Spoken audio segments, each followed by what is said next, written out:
বাংলাদেশের পোস্টার বয় খ্যাত সাকিব আল হাসান কি বয়ে এনেছে দেশের জন্য। যদি আপনি ফিরে যান পুরনো দিনের সেই ইতিহাসগুলোতে, তবে দেখবেন সেখানে আমাদের আমিনুল হক দেশের জন্য বয়ে এনেছে একটি শিরোপা।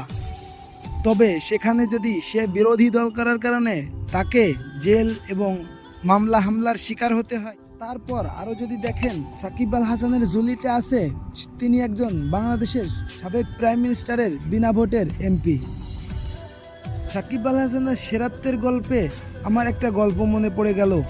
ডিম খেলে মানুষের শক্তি বৃদ্ধি পায়, বুদ্ধি বৃদ্ধি পায় এবং ডিম একটা পুষ্টিকর খাবার। যদি সেই ডিমটা পচা হয় তাহলে তার কোনো দামই নাই। তবে আমি মনে করি সেই পচা ডিম থেকে আমরা যেমন পুষ্টিকর কোনো কিছু পাইনি, তেমন বাংলাদেশের পোস্টার বয় সাকিব আল হাসানের কাছ থেকেও আমরা বাংলাদেশে কোনো কিছুই পাইনি।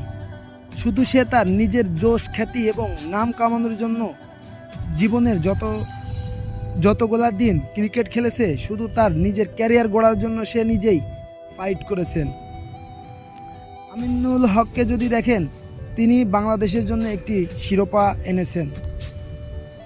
আমিনুল হক কিংবদন্তি ফুটবলার হওয়া সত্ত্বেও, এত ভালো বাংলাদেশের জন্য বয়ে আনা সত্ত্বেও, যদি তিনি বিরোধী দল করার কারণে যদি তাকে মামলা হামলার শিকার হতে হয়, তবে আমি মনে করি সাকিবের ক্ষেত্রে এটা হওয়া অস্বাভাবিক কোনো কিছু না। আপনি যদি বলেন সাকিব আল হাসান বাংলাদেশকে বিশ্ব দরবারে রিপ্রেজেন্ট করে, এই তুলনায় আমাদের কওমি মাদ্রাসার ছাত্ররাও কিছু কম যায় না। তারাও প্রত্যেক বছর বিশ্ব দরবারে বাংলাদেশকে রিপ্রেজেন্ট করছে। সেই তুলনায় সাকিব আল হাসান বাংলাদেশকে কোনো জয় এনে দিতে পারে নাই। তাহলে সাকিব আল হাসানকে নিয়ে আমরা কিভাবে গর্ব করব?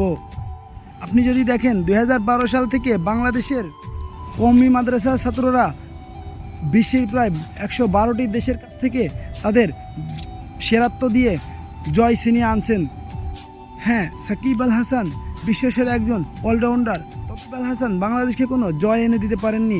তাহলে আমি কেন সাকিব আল হাসানকে নিয়ে গর্ব করব? আমি আমিনুল হককে নিয়ে গর্ব করব।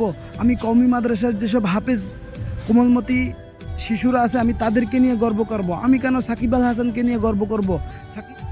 আর এই মিথ্যে মামলার প্রথা চালু করেছেন তারই ক্ষমতাশীল দলের নেতাকর্মীরা। তাহলে অবশ্যই তাকে এই মিথ্যা মামলার ভাগিদার হতেই হবে।